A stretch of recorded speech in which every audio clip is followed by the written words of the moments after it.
നിങ്ങൾ പോയിക്കോളൂ. ജുനൈദുൽ ബഗ്ദാദി തങ്ങൾ പറയാണ്, പിന്നെ ഒരൊറ്റ സ്ഥലത്തും ഞാൻ ആ മനുഷ്യനെ കണ്ടിട്ടില്ല. പലയിടത്തും ഞാൻ ചെരഞ്ഞു നോക്കിയിട്ടുണ്ട്, പിന്നെ എവിടെയും ഞാൻ കണ്ടിട്ടില്ല.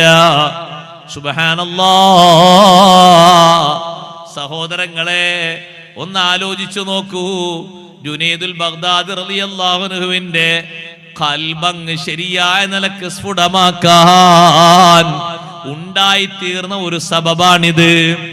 ആ ഒരൊറ്റ ചിന്തയിലൂടെ ജുനൈദുൽ ബഗ്ദാദി റളിയല്ലാഹു അൻഹുവിന്റെ അന്തിപ്പാതിര നേരത്തുള്ള ഇബാദത്തിന്റെ ആത്മീയമായ മാനങ്ങൾ മുഴുവനും നഷ്ടപ്പെട്ടപ്പോ വലിയ സങ്കടം തോന്നിയിട്ട് മഹാനവറുകള് വീട് വിട്ട് ഇറങ്ങിപ്പോയി. ഈ പാവപ്പെട്ട മനുഷ്യനെ കണ്ട് പൊരുത്തപ്പെടിച്ച ശേഷം തിരിച്ചു വന്ന് നിസ്കരിച്ചപ്പോ ജുനൈദുൽ ബഗ്ദാദി തങ്ങൾ പറയുന്നു, എനിക്ക് കരച്ചിൽ വരുന്നുണ്ട്, അല്ലാഹുവിന്റെ ചിന്ത വരുന്നുണ്ട്, ഖൗഫ് വരുന്നുണ്ട്, ദിക്ർ ചൊല്ലിയിട്ട് ഇഖ്ലാസ് വരുന്നു.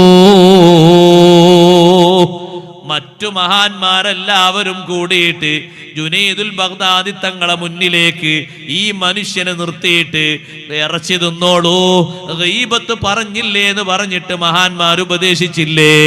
എല്ലാ മഹാന്മാരും വീക്ഷിക്കുന്നുണ്ട്, അവരൊക്കെ സംഗതി അറിയുന്നുണ്ട്, അവരൊക്കെ വിഷയങ്ങൾ കൈകാര്യം ചെയ്യുന്നുണ്ട്. അതിനുള്ള കഴിവ് അല്ലാഹു സുബ്ഹാനഹു വ തആല അവർക്ക് നൽകിയിട്ടുണ്ട്. പ്രധാനമായും നമ്മുടെ ഖൽബിനെ നന്നാക്കാൻ ഏറ്റവും വലിയ മരുന്ന് അറിയുന്നവരാണ് മഹാന്മാർ. അതുകൊണ്ട് ആത്മീയ രംഗത്തെ മഹാന്മാരോട് ആത്മീയപരമായി നല്ലൊരു കണക്ഷൻ ഈ ദുനിയാവിലെ കുറഞ്ഞ കാല ജീവിതത്തിൽ ഉണ്ടാക്കിയെടുക്കണം. അതിന് പറ്റുന്ന മാർഗങ്ങളൊക്കെ നമ്മൾ സ്വീകരിക്കണം. റബ്ബ് സുബ്ഹാനഹു വ തആല അതിന് തൗഫീഖ് നൽകുമാറാകട്ടെ. ആമുഖമായി ഞാൻ ഈ ഒരു വിഷയം ഓർമ്മപ്പെടുത്തി.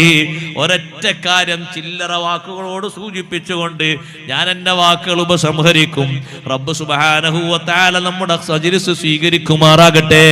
അല്ലാഹു നമുക്ക് നൽകിയ അനുഗ്രഹങ്ങളിൽ ഏറ്റവും വലിയ അനുഗ്രഹമാണ് സഹോദരങ്ങളെ ഈമാൻ എന്ന് പറയുന്ന അനുഗ്രഹം. ഈമാനിനോളം വലുപ്പമുള്ള ഒരൊറ്റ നിഅമത്തുമില്ല.